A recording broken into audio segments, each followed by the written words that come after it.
There are moments in royal life that never make it into official statements, never get framed by palace press teams, and never appear in the polished version of history that the public is usually allowed to see. Yet those moments, the quiet private ones, are often the ones that carry the most weight. According to sources close to the royal circle, King Charles III has been carrying something deeply personal for nearly 3 decades, something tied to Princess Diana and the choices made during one of the most complicated chapters in modern royal history. This isn't about public appearances or carefully written speeches. It's about what a man holds on to when the cameras are gone, when the crown is off, and when there is nothing left but memory, responsibility, and time. Those familiar with the situation describe Charles as someone who has lived with a private emotional burden connected to Diana's life, her role in the monarchy, and the events that shaped their marriage and its aftermath. And now, with the passage of years and the growing influence of Prince William inside the institution, that long-held weight is reportedly reaching a breaking point of reflection. To understand what is unfolding, you have to understand Charles not as the monarch on display, but as the man behind the institution. Charles grew up in a royal environment where duty always came before emotion. The structure of his upbringing was shaped by formality, discipline, and restraint. Feelings were not absent, but they were rarely expressed openly. You didn't talk through pain in that world. You carried it and continued. That emotional framework shaped everything that came after. Before Diana, there was Camilla, a relationship that held meaning for him, but never fully aligned with the expectations of the monarchy. And then came Diana, a young woman who became part of a royal future that was already being shaped by responsibility and tradition rather than personal clarity. What followed is now part of public history. A marriage that carried enormous expectation, followed by emotional distance, public scrutiny, and years of tension that the world watched unfold in real time. But according to those close to Charles, what has never been visible until now is the internal weight he carried long after those events passed. For years, Charles maintained the public posture required of a senior royal. He appeared at engagements, fulfilled duties, and spoke when necessary. But privately, sources say there was a growing awareness within him of how deeply complicated those years truly were, and how much of Diana's experience inside the institution remained unresolved in the official narrative. That awareness did not disappear after Diana's passing. Instead, it reportedly stayed with him, evolving over time into something more reflective, more personal, and far more difficult to ignore as the years went on. Those who know him best describe it as a long internal reckoning, not a single moment of realization, but a gradual acceptance of emotional truths that were never publicly addressed in full. And then there is Prince William. William's role in all of this cannot be separated from the broader shift happening inside the monarchy. As he has grown into a central figure within the royal structure, he has also become more directly connected to how Diana is remembered, represented, and understood by the public. Over time, William has taken a more active role in shaping his mother's legacy within the modern monarchy. That shift has reportedly influenced conversations at the highest levels of the royal household, especially regarding how historical narratives are framed and what should be preserved for future generations. According to sources, this growing focus on Diana's legacy has had a profound effect on Charles. Not in a confrontational way, but in a deeply reflective one. It has brought old memories and long-held responsibilities back into focus, especially those connected to the period of Diana's life that remains most heavily debated and discussed in public discourse. Those close to the situation describe Charles as having reached a stage in life where reflection is no longer optional. With time advancing and health considerations naturally becoming more present, there is an increased awareness of how history will ultimately define not just the monarchy, but the individuals within it. And in that space, something significant reportedly occurred. Sources say that in private conversations within his closest circle, Charles has spoken more openly than ever before about the emotional complexity of his relationship with Diana, including the choices made during their marriage and the institutional pressures surrounding them.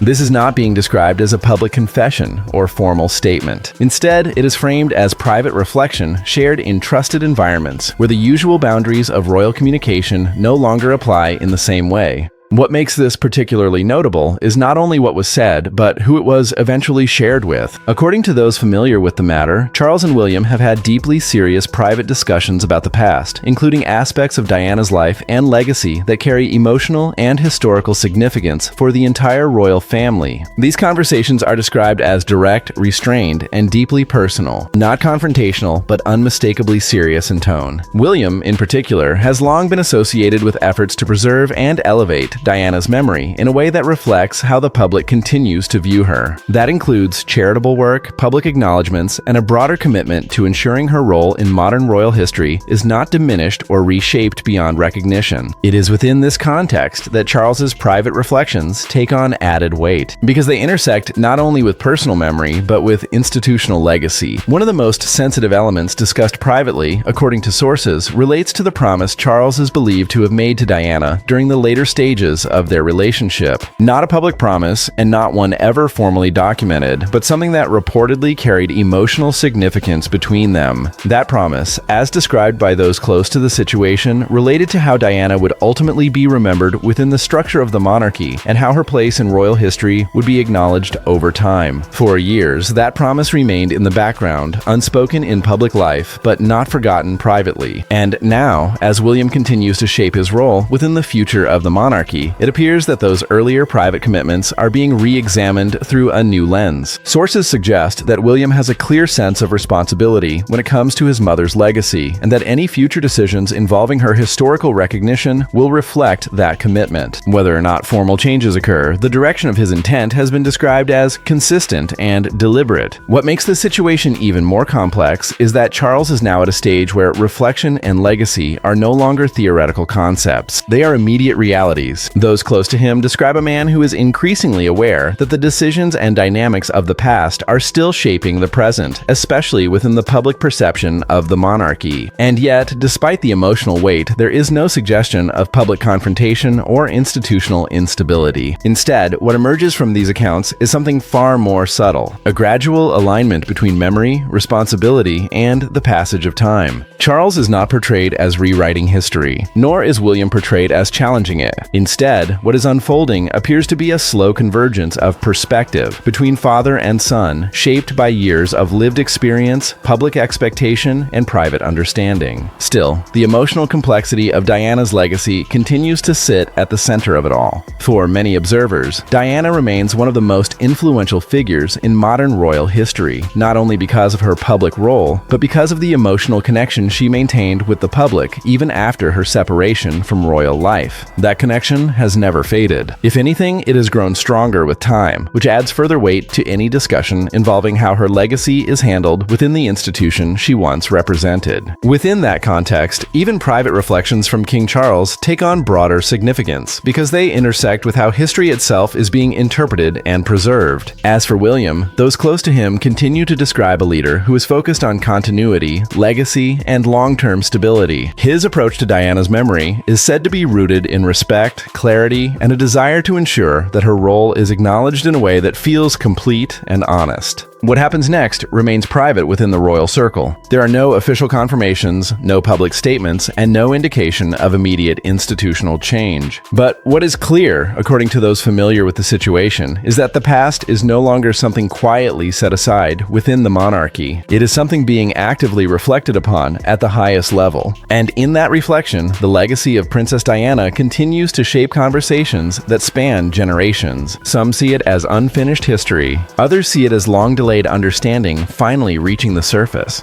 Either way, it remains one of the most emotionally complex threads running through the modern royal family. And, as always, the question that lingers is how much of the past should remain private, and how much of it inevitably becomes part of the public record. Drop your thoughts below. Do moments like this change how you view King Charles and Prince William, or does history remain exactly what it is regardless of reflection?